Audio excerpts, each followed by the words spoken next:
you're looking to add some satellite radio into your vehicle, that's great. Satellite radio is awesome. I couldn't recommend anything more. I couldn't imagine listening to that staticky radio anymore myself. So good for you. But as far as doing satellite radio, there are a lot of choices. There's a lot of products out there. It's pretty easy because I see it happen every day. People go to my site, buy something, and they realize they only got half the equation. Reason being is because people don't do their research. So good for you. Kudos for watching my video, because that means you're intelligent enough to educate yourself before you go out and buy some stuff that you probably don't even need.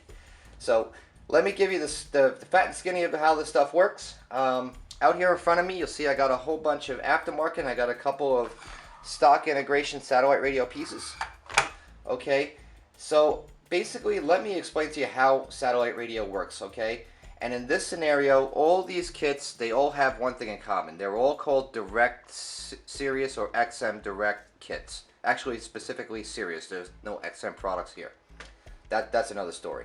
However, you can always add XM, the best of XM, to any Sirius subscription, and vice versa. You can add the best of Sirius to an XM subscription. But that's a whole other story. Call them. They'll sell you in that whole bit. That's not what I'm here for. What I am here for is to make you a more educated consumer. Okay, so think about it in this way.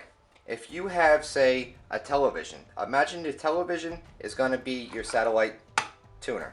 Think about your HDMI cable as the interpretation cable, say in this instance for this Kenwood receiver. That would be this. Okay, that's a proprietary cable for Kenwood.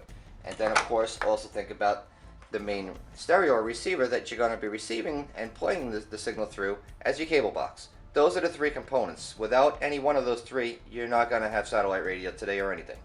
Okay, so for my demonstration, I'm using this Kenwood aftermarket stereo. Okay, the model is insignificant. Only thing that's significant is me showing you that on the back, like on any radio, it's going to have the satellite radio port. Okay, this is typically used for auxiliary inputs, CD changers, or Sirius satellite radio. In this case, it could be all three. So this 13-pin cable, okay, is going to be supplied when you buy the Kenwood adapter. The adapter is going to convert the Kenwood to communicate to the universal satellite receiver or tuner. Okay, so simple enough. What we're going to do, we're going to take that 13-pin plug, plug it into the radio, like so. The other side of that plug is going to go to your Kenwood interface. From the interface, we're going to have a data cable, 9-pin, yep. That's going to go right there. This will communicate to the tuner, which is where the actual subscription is stored, by the way. And of course, this is going to have an antenna. And that's really all there is to it. That's the chain. Stereo, interpretation module, the cable, which comes with it, of course, the satellite tuner, and the antenna. That's all there is to it. So make sure when you're doing satellite, obviously you're going to have the radio already. That's the first part. Second part is get the adapter hub and get the SEC1 tuner. That's how it's done. So in this case, for the Kenwood, real quick, I'll tell you what the models are. Of course, we sell all this stuff. Get my little plug in there. Kenwood is a KCA SR50. The Clarion, it's a CLA SE1. The Pioneer is a CD SB10. And the JVC is a KS SRA100. And just as a little side note, the Clarion, for the marine stuff, you do not need this piece. The Clarion will directly connect through this 9-pin right into the receiver. And I know that firsthand because I did it on my own boat and I was like, oh, that's nice, I don't need it. So that's how the Clarion Marine works.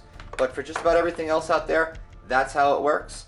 Same thing applies if you're doing a factory integration kit. Say like this one here, which is a Sirhan SE1 for Honda and Acura. Plugs right in, same way, along with the SEC1. A Toyota or a Lexus, Toy SE1, same kind of deal, except this plug will wind up having two plugs, because when you unplug the auxiliary jack on the back of your Toyota or Lexus radio, one's going to go where it was and the other one's going to go to the other side. It's like a Y connector kind of. It's like an interim cable or whatever you want to call it. And there's a couple little dip switches on there, so you can set up the scroll feature, how many characters you got on your LCD. And that's pretty much all there is to it. Satellite radio. Demystified.